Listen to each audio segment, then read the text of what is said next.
नमस्कार दोस्तों, I hope आप सभी बहुत अच्छे होंगे और आप सभी की तैयारी काफ़ी शानदार तरीके से चल रही होगी। आज हम लोग करने वाले हैं टॉप 25 प्रश्नों के संग्रह के सीरीज का नेक्स्ट पार्ट। इससे पहले काफ़ी सारे पार्ट्स टॉप 25 का सीरीज लगातार आ रहा है, जो कि एग्जाम पॉइंट ऑफ व्यू से काफ़ी ज़्यादा इंपॉर्टेंट है और विभिन्न एग्जाम्स में पूछे गए प्रश्नों का ही संग्रह है। तो चलिए बिना बात की देरी किए 19 सीरीज को आगे बढ़ाते हुए आज करते हैं नेक्स्ट सीरीज को। चलिए, पहला क्वेश्चन बोल रहा है कि रक्षा अनुसंधान और विकास संगठन का गठन किस वर्ष किया गया था। ये रक्षा अनुसंधान विकास संगठन, ये कहने का मतलब है डीआरडीओ की बात कर रहा है। ठीक है, डीआरडीओ की पूछ रहा है ये फॉर्म गठन कब किस वर्ष किया गया था, स्थापना किस वर्ष किया गया था। तो ऑप्शन है 1980, 1958, 1956, 1975। तो कौन सा है? क्या 1958, ऑप्शन बी। 1958 ईस्वी में डीआरडीओ की स्थापना किया गया था। तो इसका हेडक्वार्टर कहाँ पे है? डीआरडीओ की हेडक्वार्टर कहाँ पे? न्यू दिल्ली। कहाँ पे है? न्यू दिल्ली। ठीक है, इसको जरूर याद रखिएगा। अब डीआरडीओ की हेडक्वार्टर न्यू दिल्ली, तो आपको एक बात और याद रखनी कि डीआरडीओ का अभी के प्रेजेंट में सेक्रेटरी कौन है? तो समीर वी कामत। याद रखिएगा, क्वेश्चन पूछ सकता है करंट अफेयर्स के लिए। समीर वी कामत अभी कौन है? डीआरडीओ के सेक्रेटरी है। ठीक है, चलिए नेक्स्ट क्वेश्चन देखते हैं। नेक्स्ट क्वेश्चन है आसियान जिसको बोलते हैं, किस वर्ष स्थापित किया गया था? आसियान, सबसे पहली बात तो आसियान का फुल फॉर्म होता क्या? ये क्वेश्चन में कभी कभी पूछ लेता है, तो ये जरूर याद रखिए। एसोसिएशन,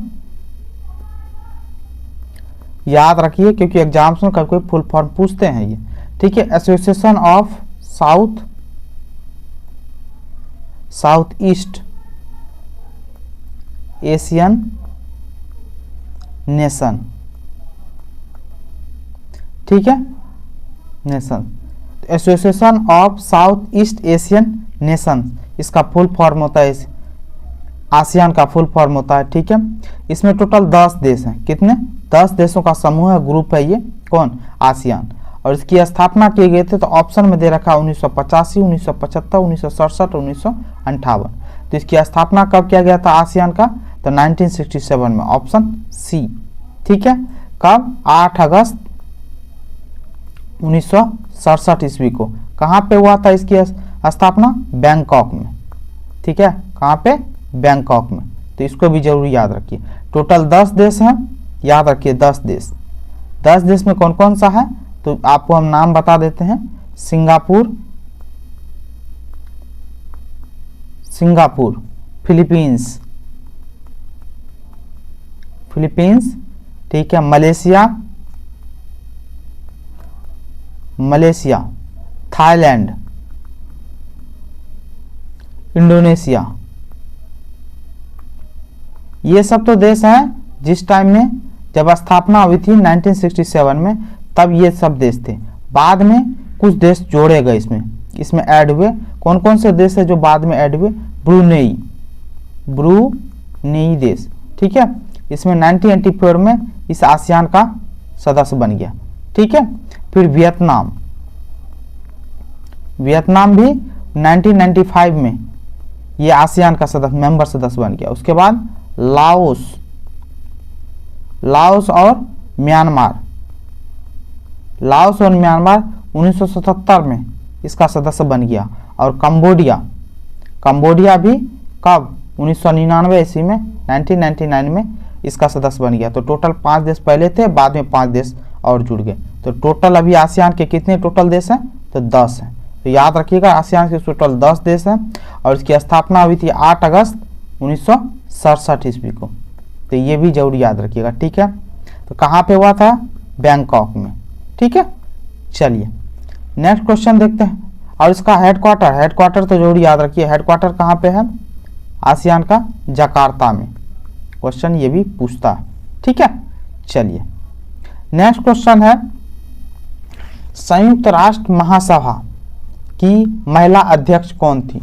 इनमें से संयुक्त राष्ट्र महासभा की महिला अध्यक्ष कौन थी? ऑप्शन में दे रखा है कौन सा? सरोजिनी नायडू, विजया लक्ष्मी पंडित, गोल्डा मेयर और मार्गरेट थैचर। तो कौन थी इसमें?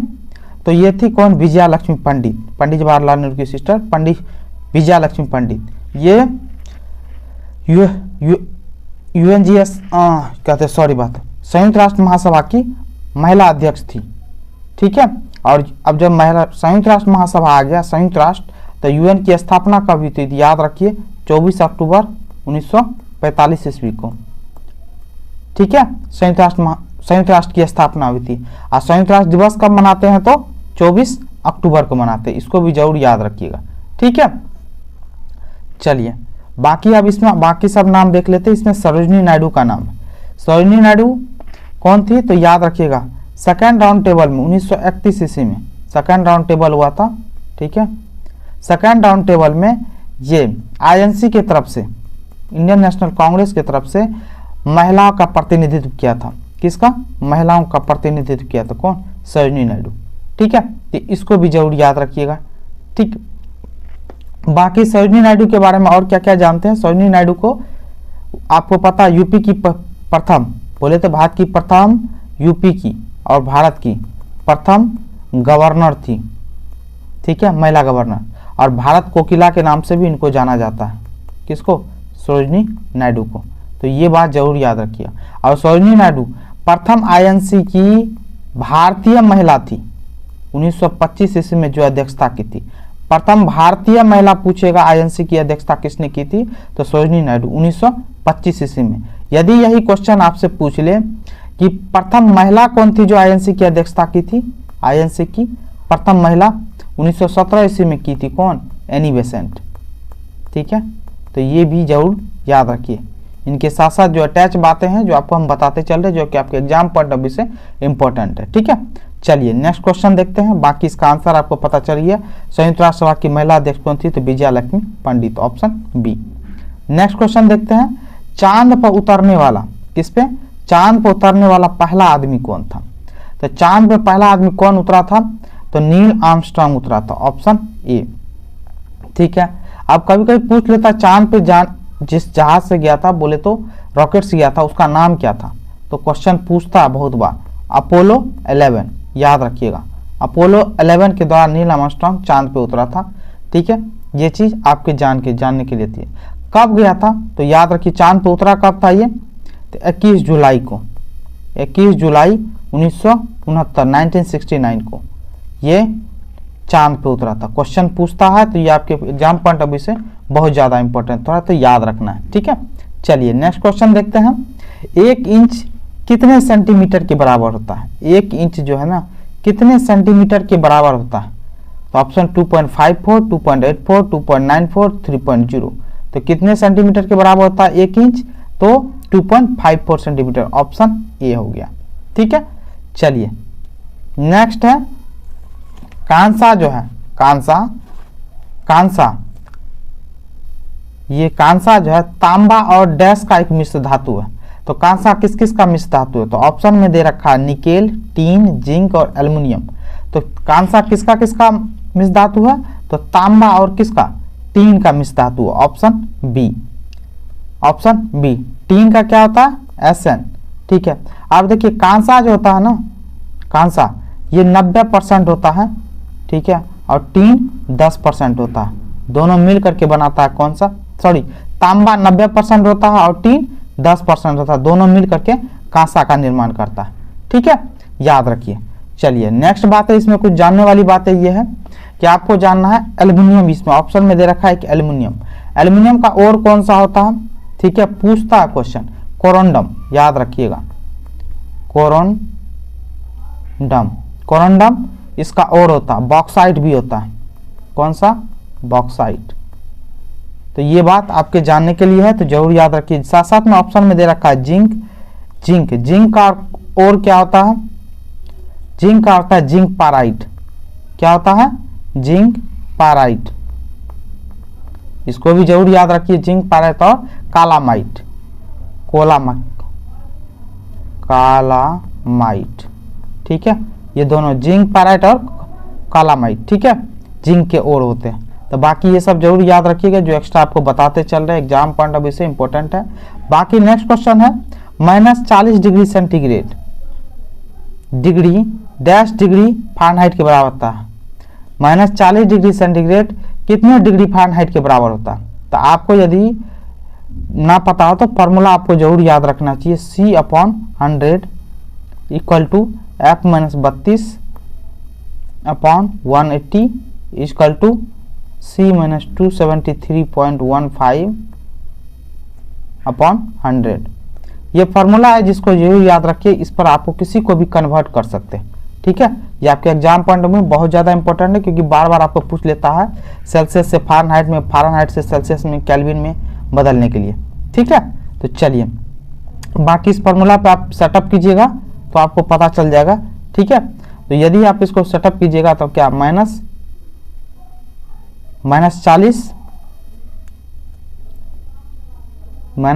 Upon 100 equal to F-32 upon क्या 180, ठीक है। 0 0 गया। इस तरीके से आप इसको जब कैलकुलेशन कीजिएगा तो ऑप्शन में आ जाएगा कौन सा, ठीक है, -40 आ जाएगा, ठीक है। आप कैलकुलेट करके देख लीजिएगा, ठीक है, ऑप्शन सी। लेकिन ये फार्मूला जो आपको बता रखे हैं, फार्मूला जरूर याद रखिएगा, ठीक है। चलिए नेक्स्ट है, निम्न में से किस रक्त समूह का व्यक्ति किसी भी समूह के रक्त को स्वीकार कर सकता है, एक्सेप्टर, कहने मतलब किसी भी रक्त समूह के व्यक्ति को स्वीकार कर सकता है, कौन सा ब्लड रक्त समूह है इसमें से, तो कौन सा है इसमें से, A B, option A B जो है ना यूनिवर्सल रिसीवर है, यूनिवर्सल रिसीवर है, मतलब किसी कोई भी ब्लड को एक्सेप्ट कर सकता है। और ओ जो है ना ब्लड ओ, इसको बोलते हैं यूनिवर्सल डोनर, यूनिवर्सल डोनर, ये मतलब किसी को भी अपना ब्लड दे सकता है, ठीक है। तो ये चीज जरूर याद रखिए, आपके एग्जाम पॉइंट ऑफ व्यू से इंपॉर्टेंट है। बाकी और जानने वाली बात यह है रक्त समूह को लेकर के, ब्लड को लेकर के, रक्त को लेकर के, रक्त का पीएच मान क्या होता है, याद रखिएगा पीएच मान, रक्त का पीएच मान होता है 7.4, जो कि एग्जाम पॉइंट ऑफ व्यू से इंपॉर्टेंट है, पूछता है। और ये क्या होता है, एल्कलाइन होता है, क्या होता है, एल्कलाइन। तो इसको भी जरूर याद रखिए, आपके एग्जाम पॉइंट ऑफ व्यू से इंपॉर्टेंट। बाकी और क्या क्या यहाँ जानने वाली बातें हैं, तो रक्त समूह को बोले तो रक्त समूह को ब्लड ग्रुप के रूप में किसने, कार्ल लैंडस्टीनर, याद रखिएगा नाम, कार्ल लैंडस्टीनर,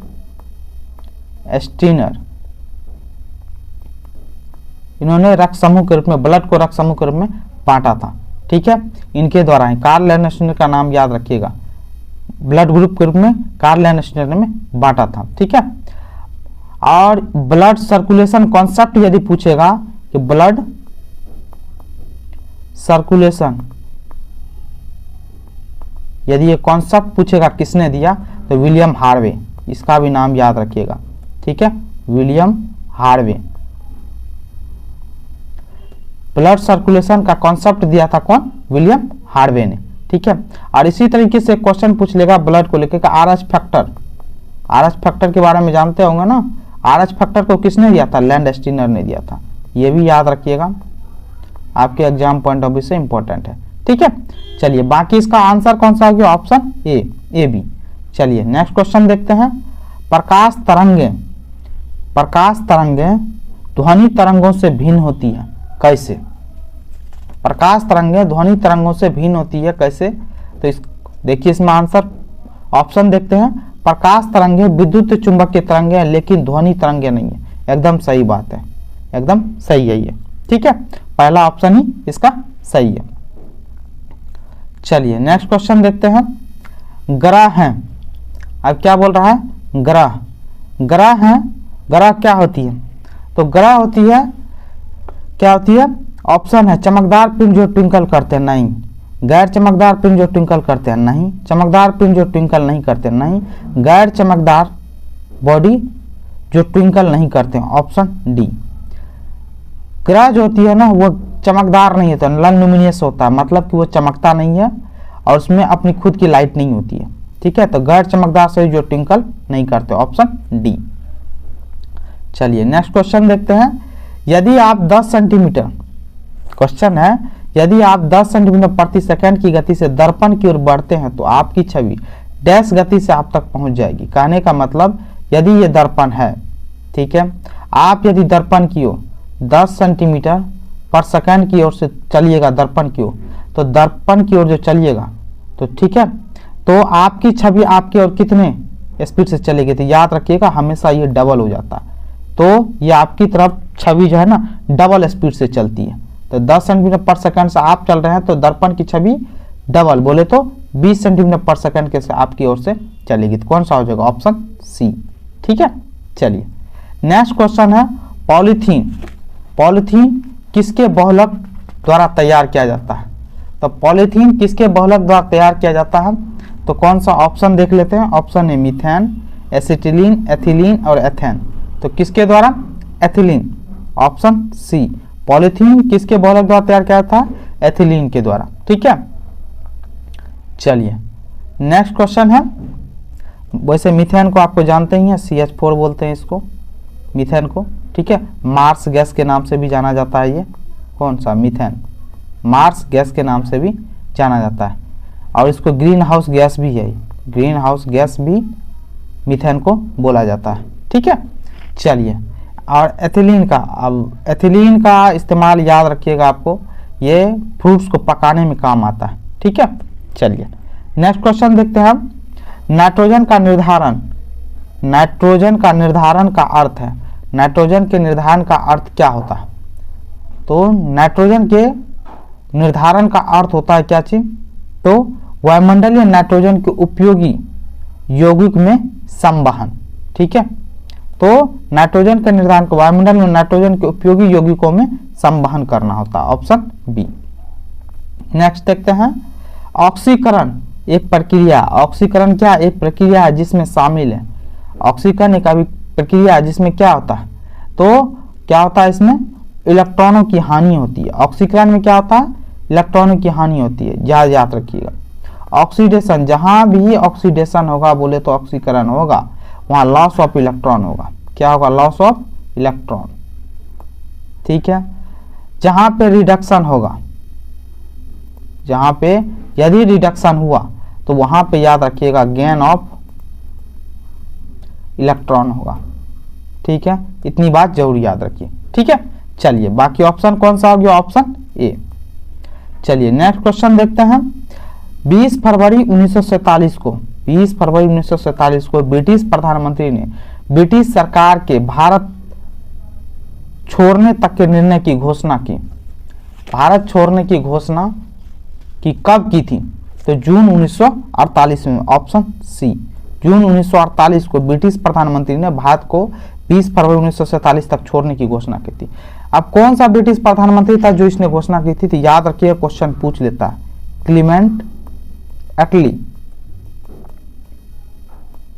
क्लीमेंट एटली था जिन्होंने ये घोषणा की थी। ठीक है, तो इस चीज को जरूर याद रखिएगा, क्लीमेंट एटली द्वारा घोषणा किया गया था कि ठीक है 20 फरवरी 1947 को, जून 1948 से पहले भारत को आजादी दे दी जाएगी। ठीक है, उस समय माउंटबेटन योजना भी चली थी। ठीक है, 3 जून पूछ लेता है, 3 जून 1947 को माउंटबेटन योजना के तहत भारत को आजाद किया गया था। ठीक है, इसको बाल्कन प्लान भी बोलते हैं, बाल्कन प्लान। ठीक है, या माउंटबेटन प्लान। ठीक है, चलिए नेक्स्ट देखते हैं क्वेश्चन। रेड शर्ट आंदोलन का उद्देश्य था, अब क्या है? रेड शर्ट आंदोलन का उद्देश्य क्या था? तो रेड शर्ट आंदोलन का उद्देश्य क्या था? ये अंग्रेजों से मुक्त करना चाहते थे। क्यों अंग्रेजों से मुक्त करना चाहते थे? Option D. और ये रेड शर्ट मूवमेंट है क्या? ये खुदाई खिदमतगार जिसको बोलते हैं आप लोग, खुदाई खिदमतगार, खिदमतगार, खुदाई खिदमतगार, इसको आंदोलन भी बोला जाता है या रेड शर्ट आंदोलन भी बोला जाता है। ये किसके द्वारा चलाया गया था मूवमेंट? ये मूवमेंट चलाया गया था किसे? खान अब्दुल गफ्फार खान। किसके द्वारा? खान अब्दुल गफ्फार खान, सॉरी याद रखिए नाम, खान अब्दुल गफ्फार खान। ठीक है, याद रखिए इसका नाम। और इसी को सीमांत गांधी के नाम से भी अपने लोग जानते हैं। किसका? सीमांत गांधी भी बोलते हैं इसको, तो ये भी जरूर याद रखिएगा। ठीक है, बाकी ऑप्शन कौन सा हो गया? ऑप्शन डी, अंग्रेजों से मुक्त। ठीक है, बाकी पाकिस्तान का निर्माण वाली बात जहां तक आती है, क्रिएशन ऑफ पाकिस्तान, पाकिस्तान के निर्माण की बात आती है, तो ये पाकिस्तान का नाम दिया था चौधरी रहमत अली। कौन सा? चौधरी रहमत अली, पाकिस्तान शब्द का जो नाम दिया था ना, चौधरी रहमत अली दिया था। ठीक है, बाकी ऑप्शन इसका हो गया कौन सा, ऑप्शन डी, अंग्रेजों से मुक्ति को लेकर के। ठीक है, चलिए नेक्स्ट क्वेश्चन है 1893 ईस्वी में 1893 में शिकागो में होने वाले धर्म के सम्मेलन में भारत को किसने प्रतिनिधित्व किया था। शिकागो आंदोलन ये काफ़ी ज़्यादा फेमस है, आप लोग बहुत बार इसको जानते भी हैं, बहुत बार एग्जाम में पूछा भी जा चुका है। ठीक है, तो इसको किसने, स्वामी विवेकानंद जी ने इसको रिप्रेजेंट किया था भारत की तरफ से। ठीक है, इस चीज़ को याद रखिएगा। और दूसरी बात, स्वामी विवेकानंद आ गया तो स्वामी विवेकानंद से याद रखिएगा, तो national youth day Swami Vivekananda के जन्मदिन दिवस को मनाते हैं 12 जनवरी को। ठीक है, नेशनल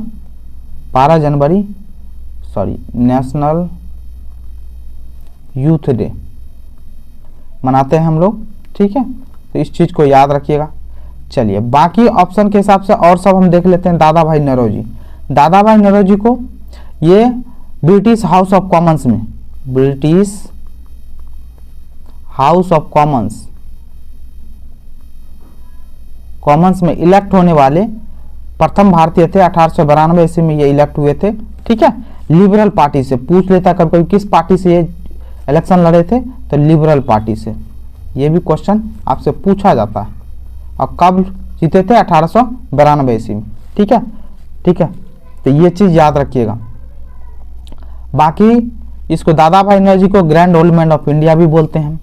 ठीक है, grand old man of India भी बोला जाता है इसको। ठीक है, चलिए बाकी ऑप्शन में और भी कुछ है जानने वाली, तो जानने वाली बात तो स्वामी दयानंद सरस्वती का मूल नाम क्या था, मूल शंकर इसको बोलते हैं, मूल शंकर के नाम से जाने जाते थे, ये बचपन का नाम था। ठीक है, इसकी वेदभास किताब है जो काफ़ी चर्चित है, क्वेश्चन में पूछा जाता है। सत्यप्रकाश, ठीक है, सत्यप्रकाश इसके द्वारा लिखी काफ़ी फेमस पुस्तक है। इंडिया फॉर इंडियंस, ये इनकी पुस्तक है जो एग्जाम्स में बहुत बार पूछे जाते हैं, तो ये भी आपको याद रखने हैं। ठीक है, चलिए नेक्स्ट देखते हैं। बाकी रामकृष्ण परमहंस जो है ना, ये थे स्वामी विवेकानंद के गुरु थे। ठीक है, रामकृष्ण परमहंस। चलिए नेक्स्ट देखते हैं, प्रसिद्ध विश्वनाथ मंदिर डैश में स्थित है। अब क्वेश्चन आ गया, प्रसिद्ध विश्वनाथ मंदिर डैश में स्थित है, कहाँ पे स्थित है। ऑप्शन है पुरी, पंचमढ़ी, वाराणसी, एलोरा। तो कहाँ पे है ये, वाराणसी में, ऑप्शन सी, प्रसिद्ध विश्वनाथ। और ये विश्वनाथ मंदिर किसको, लॉर्ड शिवा को बोले तो भगवान शिव को समर्पित है ये। ठीक है, पुरी कहाँ में है, तो उड़ीसा में है। पुरी कहाँ पे है, उड़ीसा में है, ये बात याद रखिएगा। पंचमढ़ी कहाँ पे है, पंचमढ़ी मध्य प्रदेश में है। ठीक है, ये भी याद रखें, वाराणसी यूपी में है। बाकी एलोरा को लेकर के थोड़ा सा आपको जानना जरूरी है। एलोरा की गुफा ये किसने बनवाया था, कृष्णा थर्ड ने बनवाया था। ठीक है, एलोरा की गुफा को बहुत ज़्यादा क्वेश्चन में पूछा जाता है, याद रखिएगा। यूनेस्को की धरोहर सूची में शामिल है। ठीक है, इसीलिए क्वेश्चन बहुत ज़्यादा इंपॉर्टेंट हो जाता है। यूनेस्को की धरोहर सूची में शामिल है कौन सा, एलोरा की गुफा। और ये कृष्णा तृतीय किस वंश से जुड़े हुए थे, ये राष्ट्रकूट वंश। कभी कभी क्वेश्चन पूछ लेता है कि एलोरा की गुफा किस वंश के राजाओं ने बनवाया था, तो राष्ट्रकूट वंश के राजाओं ने बनवाया था। किसने बनवाया था, कृष्णा तृतीय ने बनवाया था। बाकी आपको एलोरा की गुफा को लेकर के याद रखिएगा, इसमें 3 धर्मों को लेकर के 34 केव है, 34 गुफा है। ठीक है, 34 गुफा है, उसमें से 17 गुफा हिंदू धर्म से जुड़ा हुआ है। ठीक है, 12 गुफा बुद्धिस्ट बौद्ध धर्म से जुड़ा हुआ है। ठीक है, बाकी 5 जो है ना जैन धर्म से जुड़ा हुआ है। ठीक है, ये याद रखिएगा, एग्जाम पॉइंट ऑफ व्यू से भी ये बहुत ज़्यादा इंपॉर्टेंट है। ठीक है, चलिए नेक्स्ट क्वेश्चन देखते हैं। गोमतेश्वर प्रतिमा किस स्थान पर स्थित है, गोमतेश्वर प्रतिमा किस स्थान पर स्थित है। तो गोमतेश्वर प्रतिमा कहाँ पे, ऑप्शन देख लीजिए, आगरा, श्रवण बेलगोला, एलोरा और कोलकाता। कहाँ पे है, ऑप्शन बी, श्रवण बेलगोला में है गोमतेश्वर की प्रतिमा। ठीक है, तो इन चीज को याद रखना है। ठीक है, चलिए नेक्स्ट क्वेश्चन देखते हैं अपने लोग। डॉक्टर एस राधाकृष्णन क्या थे, डॉक्टर एस राधाकृष्णन क्या थे। तो डॉक्टर एस राधाकृष्णन ऑप्शन में देखिए, भारत के पहले राष्ट्रपति नहीं, भारत के पहले शिक्षा मंत्री नहीं, भारतीय संसद के पहले अध्यक्ष नहीं, भारत के प्रथम उपराष्ट्रपति, ये ऑप्शन डी। याद रखिएगा डॉक्टर एस राधाकृष्णन भारत के प्रथम उपराष्ट्रपति और दूसरे राष्ट्रपति भी बने थे। ये भारत के दूसरे राष्ट्रपति भी बने थे। ठीक है, प्रथम उपराष्ट्रपति कब से कब तक, 1952 से लेकर के 1962 तक ये भारत के प्रथम उपराष्ट्रपति रहे थे। ठीक है, और राष्ट्रपति का दौर कब से कब तक रहा, 1962 से लेकर के 1967 ईस्वी तक ये भारत के राष्ट्रपति रहते, दूसरे राष्ट्रपति रहते। ठीक है, तो ये चीज जरूर याद रखिए। बाकी इनसे जानने वाली और बातें हैं डॉक्टर एस राधाकृष्णन जी से। ये भारत रत्न इनको दिया गया था। ठीक है, भारत रत्न से सम्मानित है कब, 1954 में, 1954 ईस्वी में इसे भारत रत्न से भी सम्मानित किया जा चुका है। ठीक है, बाकी क्वेश्चन में भारत के पहले राष्ट्रपति के बारे में बात करते हैं। ठीक है, तो आपको राजेंद्र प्रसाद आपको पहले ही पता है। शिक्षा मंत्री मौलाना अबुल कलाम आजाद, मौलाना अबुल कलाम आजाद, अबुल कलाम आजाद ये भारत के पहले शिक्षा मंत्री थे। ठीक है, तो ये आपके जानने के एग्जाम पॉइंट ऑफ व्यू से बहुत ज़्यादा बाकी इंपॉर्टेंट है। बाकी इसका आंसर कौन सा हो गया, ऑप्शन डी। चलिए नेक्स्ट क्वेश्चन देखते हैं। बाबर का डैश में अंतिम संस्कार किया गया था क्योंकि वह वांछित था, मतलब जहां उसकी इच्छा थी कहां पे संस्कार किया गया था बाबर का। तो बाबर का अंतिम संस्कार किया गया था जहां उसकी इच्छा थी, तो कहां पे, काबुल में, ऑप्शन बी। वैसे मृत्यु इसकी कहां हुई थी, बाबर की मृत्यु हुई थी कहां पे, आगरा में। बाबर की मृत्यु हुई थी आगरा में, लेकिन दाह संस्कार किया गया कहां पे, काबुल में। ठीक है, याद रखिएगा। अब बाबर आ गया तो बाबर से जुड़ा हुआ बहुत सारा क्वेश्चन होता है जो एग्जाम पॉइंट ऑफ व्यू से बहुत ज्यादा इंपॉर्टेंट है। ठीक है, क्या बाबर भारत पर आक्रमण किया था 1526 ईस्वी में। ठीक है, पानीपत का प्रथम युद्ध लड़ा था। ये पानीपत का प्रथम युद्ध जीत करके इब्राहिम लोदी को हराया था। किसको, इब्राहिम लोदी को। लोदी डायनेस्टी का शासक था इब्राहिम लोदी, दिल्ली सल्तनत का। ठीक है, दिल्ली सल्तनत का शासक इब्राहिम लोदी को हरा करके यहाँ पे कौन से, तो मुगल वंश की स्थापना करता है कौन, मुगल वंश की स्थापना करता कौन, बाबर। ठीक है, ये चीज याद रखने वाली बात है। 1500 बाबर के बारे में दो चार चीजें जरूर याद रखिए। 1526 ईस्वी में इसने पानीपत का युद्ध लड़ा, ये आपके एग्जाम पॉइंट ऑफ व्यू से इंपॉर्टेंट पूछता है। ठीक है, 1527 ईस्वी में इसने खानवा का युद्ध लड़ा था। कौन सा, खानवा का युद्ध, क्वेश्चन पूछता है।